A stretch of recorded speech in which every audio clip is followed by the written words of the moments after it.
안녕하세요. 오늘 이 시간에는 원자 간의 변천에 대해 배워보도록 하겠습니다. 수업 목표는 다음과 같습니다. 돌턴, 톰슨, 러더포드, 보어를 거치며 변해온 원자 간의 변천에 대해 배워보는 것입니다. 먼저 돌턴의 원자 간에 대해서 살펴보도록 하겠습니다.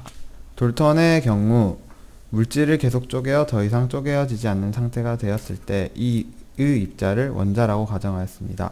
그래서 이 입자가 단단한 공 모양을 이렇게 하고 있을 것이라고 가정하였습니다. 하지만 후에 톰슨이 한 실험에서 전자가 발견됨으로써 더 이상 쪼개어지지 않는다는 것에 대한 가정이 틀리게 되었습니다. 스탑 하고 넘어가고 그 다음에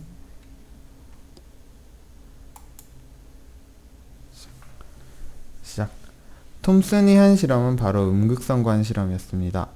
음극성관 실험의 경우 이제 음극에서 양극으로 이동하는 선을 이렇게 발견하였습니다. 그래서 이 선이 그 선인데요. 이 선이 이렇게 전기장 혹은 자기장 이렇게 자석을 갖다 댄 거는 자기장의 경우인데 이것에 의해서 굴절이 되게 됩니다. 그래서 이 선들이 마이너스 전하들을 띠는 선의 연속적인 선임을 알게 되었습니다. 그래서 이 실험을 통해서 알게 된 결론이 결국 원자 내에는 더 작은 입자인 전자가 존재한다는 것을 알게 되었습니다. 이 실험을 통해 전자의 특징 두 가지 역시 알 수 있게 되었습니다. 먼저 이렇게 그림자가 생기는 것을 발견할 수 있게 되는데요. 이렇게 그림자가 생기는 것을 보고 전자가 직진을 하게 된다. 그래서 이것을 직진성이라고 하게 되었고요. 여기서 음극선을 이렇게 쏘아줬을 때 바람개비가 설치되어 있는데 이게 바람개비 이렇게 뱅글뱅글 돌아가게 됩니다. 이 방향으로. 그래서 이것을 보고 전자가 질량을 가지게 된다는 것을 알게 되었습니다. 이렇게 발견된 전자를 통해 톰슨은 새로운 원자 모양을 가정했는데요. 다음과 같이 플러스 전하가 이렇게 공 모양의 입자에 박혀져 있고 여기에 역시 전자 역시 이렇게 박혀져 있는 그러한 구조를 생각해내게 되었습니다. 그래서 이 구조가 마치 푸딩 속에 전자라는 건포도가 들어있는 모양이라고 생각하게 되어서 푸딩 모형이라고 부르게 되었습니다. 하지만 러더포드가 한 실험을 통해서 이 가정이 틀렸음을 발견하게 되었습니다. 러더포드가 한 실험의 경우 그 실험의 이름이 알파 입자 산란 실험입니다. 이 실험이 무엇이냐면은 알파 입자를 이렇게 얇은 방막이 있는 곳을 향해 쏘게 됩니다. 그래서 이 쏘아진 선을 그 주위를 형광 스크린으로 둘러서 관찰할 수 있게 하고 관찰을 하는 것입니다.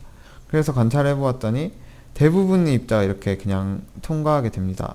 하지만 간혹 몇몇 입자들이 이쪽을 이렇게 향해 심한 굴절을 하게 되거나 심지어 90도 이상으로 이렇게 굴절을 하게 됩니다. 이것을 보고 러더포드는 중심에 원자 핵이 존재해서 이렇게 원자 중심에 원자 핵이 존재해서 이렇게 부딪혔을 때 굴절이 되었구나 라고 생각하게 되었습니다. 이에 따라 러더포드는 행성 모형을 제시하게 되었습니다. 이 행성 모형은 중심에 핵이 있고 그 주위를 전자가 도는 이러한 구조를 생각하게 되었는데요. 하지만 이런 러더포드의 원자 모형 역시 한계점이 존재하게 되었습니다. 첫 번째로 전자가 이렇게 원운동을 하게 되었을 때 에너지를 잃게 됩니다. 그러면 핵에 도달해서 서로 충돌을 하게 됩니다. 그렇게 되면 안정성이라는 부분에 있어서 위배가 되는 점이 있었고요.